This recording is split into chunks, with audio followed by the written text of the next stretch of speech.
Hi welcome back to my YouTube channel Vaishu's triplets.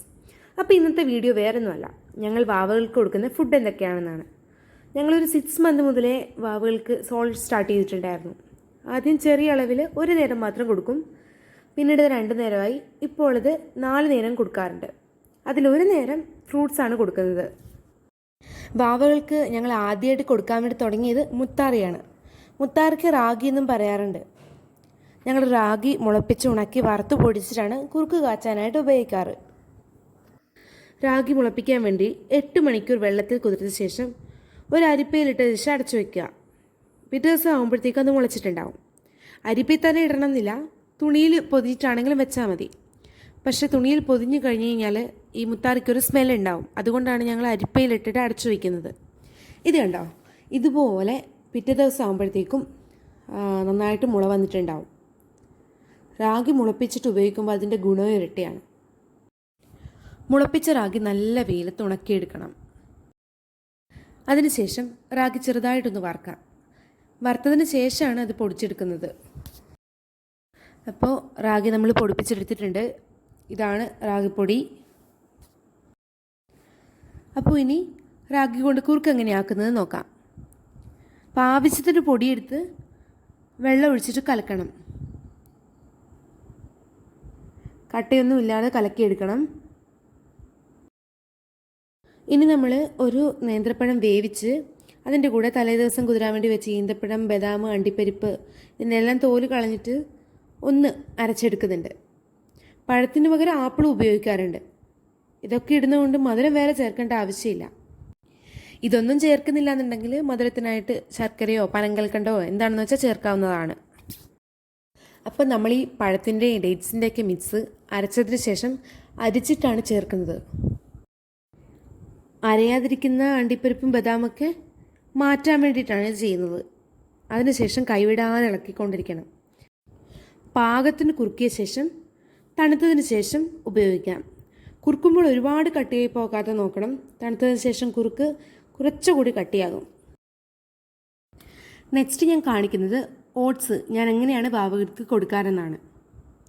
ഓട്സിൽ കൂടുതൽ ഫൈബറാണുള്ളത്. അതുകൊണ്ട് തന്നെ കുട്ടികൾക്ക് ദഹനത്തിനും ബുദ്ധിമുട്ടുണ്ടാവില്ല.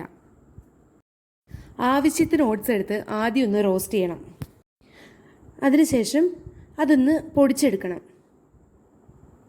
അപ്പോൾ അതിനായിട്ട് ഞാനൊരു മിക്സിയുടെ ജാറിലേക്ക് ഈ റോസ്റ്റ് ചെയ്ത ഓട്സ് ഇടുന്നുണ്ട്. അപ്പോൾ ഇതൊന്ന് പൊടിച്ചെടുക്കാം.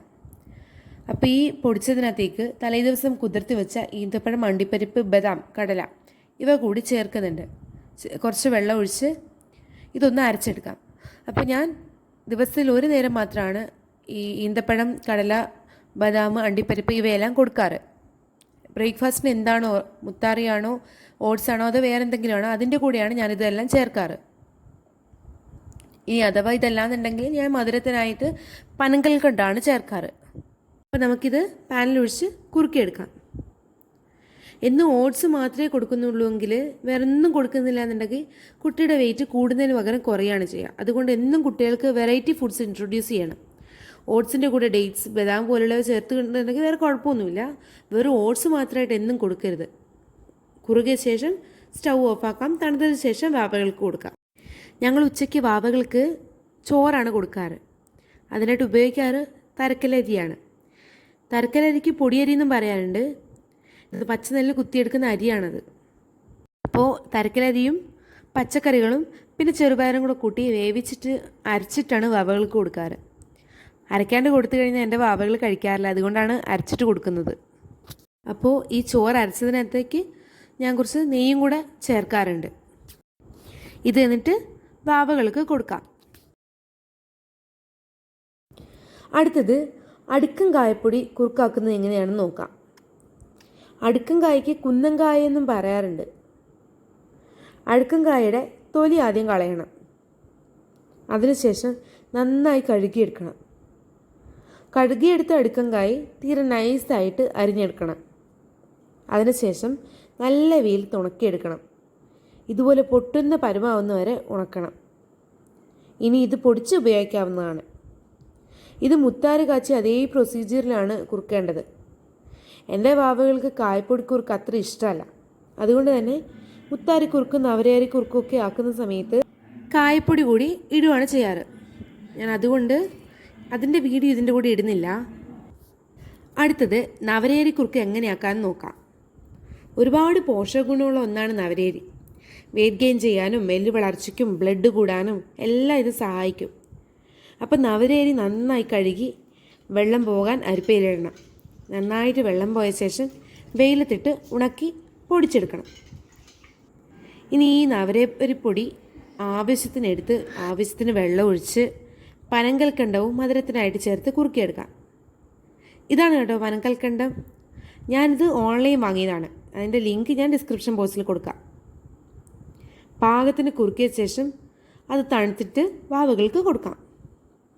അപ്പോൾ ഞാൻ പറഞ്ഞത് എല്ലാവർക്കും ക്ലിയറായെന്ന് തോന്നുന്നു. ഇത് കൂടാണ്ട് അമൃതം പൊടിയുടെ കുറുക്കും ഞങ്ങൾ വാവകൾക്ക് കൊടുക്കാറുണ്ട്. ഈ കാണിച്ചിരിക്കുന്ന കുറുക്കുകളൊക്കെ തന്നെ ഞങ്ങൾ ദിവസവും മാറ്റി മാറ്റിയാണ് വാവകൾക്ക് കൊടുക്കാറ്. ഇപ്പം എൻ്റെ വാവകൾക്ക് 11 മാസമായി. അപ്പോൾ നമ്മൾ ദിവസം കഴിക്കുന്ന ഫുഡും ചെറിയ രീതിയിൽ വാവകൾക്ക് കൊടുത്തു തുടങ്ങിയിട്ടുണ്ട്. എല്ലാവർക്കും എൻ്റെ വീഡിയോ ഇഷ്ടപ്പെട്ടുവാണെങ്കിൽ ലൈക്ക് ചെയ്യണം, ഷെയർ ചെയ്യണം, സബ്സ്ക്രൈബ് ചെയ്യണം. കൂടെ അടുത്തുള്ള ബെല്ലൈക്കണും കൂടി പ്രസ് ചെയ്താൽ ഞാനിടുന്ന വീഡിയോസിൻ്റെ നോട്ടിഫിക്കേഷൻ അപ്പോൾ നിങ്ങൾക്ക് കിട്ടും.